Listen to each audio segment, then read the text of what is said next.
10 minutes. Also available on the Spectrum News app. Thank you so much for joining us, everyone. I'm Tammy Fields. Greg has a night off. Here are your top stories in 90 seconds. Tonight, firefighters are still battling a wildfire in Volusia County. The initial 40-acre brush fire grew across more than 90 acres. Roads were briefly shut down in surrounding areas due to the flames and thick smoke. That smoke is expected to linger over the next few days as crews work to put the fire out. A radar-confirmed tornado swept through the Tallahassee area this morning. At least one person died after a tree fell on her home. This is a look at the debris afterwards. Now, crews will work through the weekend to try to help with restoration and cleanup efforts. The Orlando Utilities Commission, or OUC, has sent 17 crew members up to Tallahassee to help out.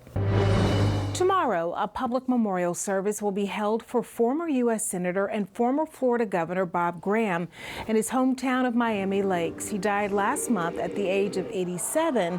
State leaders paid their respects as he lay in state in the Florida Capitol Museum. This was back in April. The popular Daytona Beach area restaurant Krabby Joe's is one step closer to reopening. It's been closed since Hurricane Ian destroyed parts of the Sunglow Pier and its feature restaurant. Well, those roof repairs are now complete. The restaurant shared these photos. No reopening date has been set. Not just yet. It hasn't been announced yet. Well, we are going into a pretty big weekend. Warm weather, right, Brian? Yeah, very warm. Not as hot as it was yesterday. Remember, we discussed the cloud cover yesterday and how it would hold our temperatures back a bit. Yeah, now we've got some sunshine and temperatures have bumped into the 90s as anticipated. It is very, very quiet. Been hearing a lot of chatter across town about all these big storms this afternoon and evening across our area, but our forecast panning out the storms north. Now, tomorrow, we're looking at generally dry conditions, lots of sunshine, temperatures in the 80s over toward the coast and lower 90s expected inland.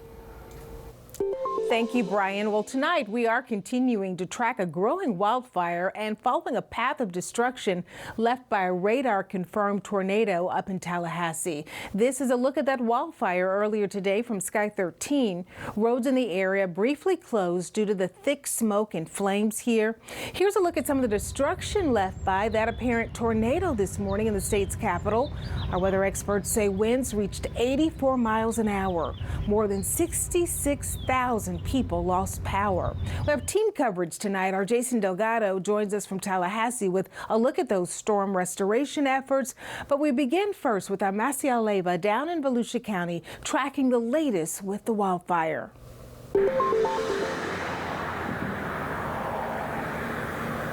Good evening, Tammy. As you can see behind me, there are still crews out here from the Florida Forest Service. They're still working on this fire, and they tell me today the biggest challenge has been the spot fires, and they hope that some rain will help.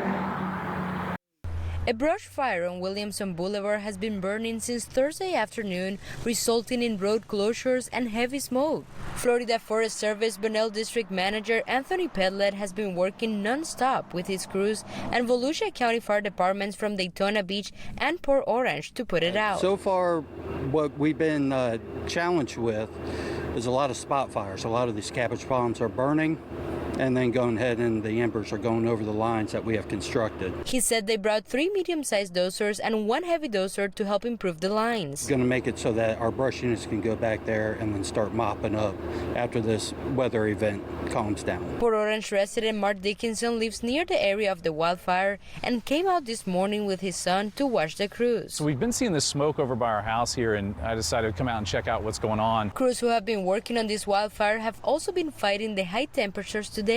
They're on a rotation schedule to have personnel engaged with the fire while others take a break from the heat. They've been going ahead and switching off, some of them switching out the dozers, taking water breaks, being able to sit in the AC. In the meantime, Pedlet is asking for the community's cooperation as they work on the fire. Just be patient with us. Smoke is going to be an issue. There's a lot of duff. A lot of the ground material is burning. Still has some moisture, so it's creating a lot more smoke. So you're going to have that impact in the communities. You're also going to have that impact in the roads. So roads may temporarily be shut down like Williamson was yesterday and this morning. Fire officials recommend using caution while driving in this area and warn residents that they can expect to see and smell smoke over the next few days. Forest Service will continue to be out here working and monitoring this fire. They tell me they haven't started the investigation to determine what started it because right now they're just focusing on containment. Live in Volusia County, Maciel Leiva, Spectrum News. Thank you, Maciel. Well, thousands of people are in the Daytona Beach area this weekend for the annual Rockville Festival. It's taking place at the Daytona International Speedway through Sunday. No events have been disrupted by any brush fire concerns. Due to the heat, though, that we're seeing, the festival is now allowing you to bring your own hydration packs. Packs must be empty when you arrive. There'll be free water refill stations throughout the festival, and you're being told to remember to stay hydrated. Powerful storms up in the Big Bend region of Florida have left a trail of destruction and at least one person dead. Governor Ron DeSantis has issued an executive order declaring a state of emergency in several northern counties. Recovery and power restoration efforts are currently underway. Our Jason Delgado continues our team coverage now live from Tallahassee. Jason, how are things looking there this evening? Well, look, when we started today, I don't think anyone really expected this sort of damage, including myself. As of now, there's roughly 68,000 homes without power. And in fact, one of those people is just behind me. Sadly, she lost her business, and today she's picking up the pieces after riding out that storm. They say that art is irreplaceable. Indeed, Anna McBride may have lost her building on Friday, but at least there's still the art. Each original is just that. It's a one of a kind, and they entrusted it to me here. Like many in Tallahassee, Anna is picking up the pieces. Her art shop, sadly, it's ravaged. Water on the floor plus holes in the ceiling. It kind of sounded like a train was going to derail. If I didn't know there was a tornado, that's what I would have thought. First the inside, then the outside. Anna says building repairs here, if possible, could take weeks or even months. Stay or go, she says, it's the art community here that matters most. Every single artist that called to check on the shop, not one asked about their art. Everybody wanted to know if we were okay. Now, the latest report from the county said that there is just one fatality linked to this storm, and we also are dealing with a lot of closures. Now, all the campuses, FSU, TCC, FAMU are closed, so are many, many businesses. In Tallahassee, Jason Delgado, Spectrum News.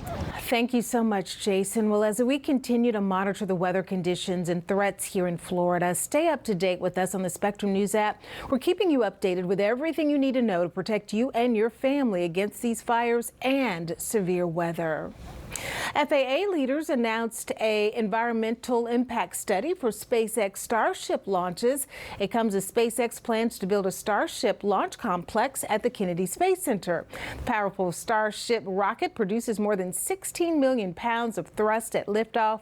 Now, that's nearly double that of NASA's rocket for its Artemis program. SpaceX is looking to launch 44 Super Heavy and Starship rockets from the new complex every year. The FAA is now going to host 2 in-person meetings about the study in June. Central Florida leaders teaming up in the fight against overdose deaths. Coming up, the discussions during today's roundtable with U.S. Senator Rick Scott about how to curb the spread of fentanyl. Before we get to more on that, we want to talk about your Mother's Day forecast. So much going on this weekend. It's going to be warm, right, Brian? It is. Even with the passage of a weak cold front, Tammy, we are expecting temperatures to climb back above average on either side of 90 degrees. Clystron 13 quiet right now. I've got 2 different model runs to share with you, plus a look at the Mother's Day weekend forecast coming up.